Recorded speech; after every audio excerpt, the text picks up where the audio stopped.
So we got some Phone Arena's 2023 awards for flagship killers. These are awards awarded to, obviously, as it says, flagship phones, true competitors. The better version of the flagship phones, for certain categories.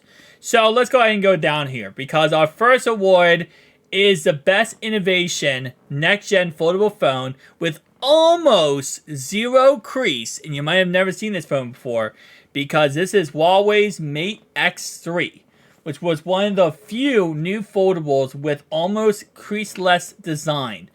And I'll be honest with you, I think as we go more and more down the next couple years, we're going to see the crease in these smartphones almost become non-existent. And I think that's a very beautiful thing because there's been a lot more of the mainstream press to talk about these foldable cell phones and start buying them more, and it's going to become more mainstream.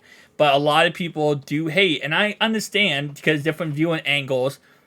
The crease, well, I don't think it's that big of a deal. It's definitely still there. And it's still gonna, in some way hurt your viewing angle of your media or whatever you're watching or a game you're playing, whatever. So I do understand that. And the fact that, again, Huawei is doing this just shows how close we are to Samsung doing this, to obviously Oppo's been doing this forever, and Oppo's Oneplus too. They're the same company pretty much now. So not too surprising that this won this award, but I can't wait to see how this changes in the next couple years. All right, the best camera, which is the how do you say? Okay, so it sounds like a rice. 13 Ultra. I can't think of the actual name. I don't know why. I every time so many tech reviewers say incorrectly, so I always have to look it up. Swami. No, that's not how you say it. There's a way to say it. I'm not saying it correctly.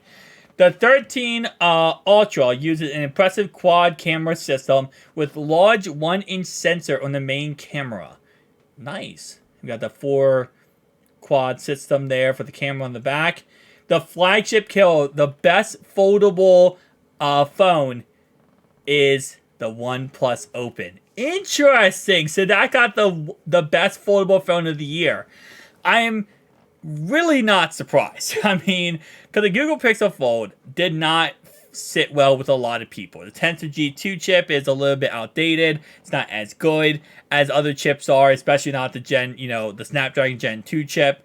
So I understand that one is also a first gen product. Not people are going to be too into it. Galaxy Z Fold 5 is pretty much the Galaxy Z Fold 4, but reimagined. It's the same exact phone. So I understand that, there wasn't much when it comes to competition for OnePlus here. They're really coming in here with a third-gen product that they're rebranding over from Oppo. So they pretty much have a guaranteed win. There's no one else on the market at this point. Especially not, yeah, you could say, well, the Galaxy Z Fold 5, it's rebranded is because it's such a great device and there's nothing to change. Well, there clearly is stuff to change because, OnePlus here with their Find N3 clearly shows that there is stuff they can change. And I think really with Samsung, it's that 43 milliamp battery versus that 4800 milliamp battery of the OnePlus Open. So that's really the big kicker here. And then we have the best overall, which of course is the OnePlus 11. And that will round off our 2023 Phone Arenas awards. Guys, I'm going to be interested to see how 2024 goes.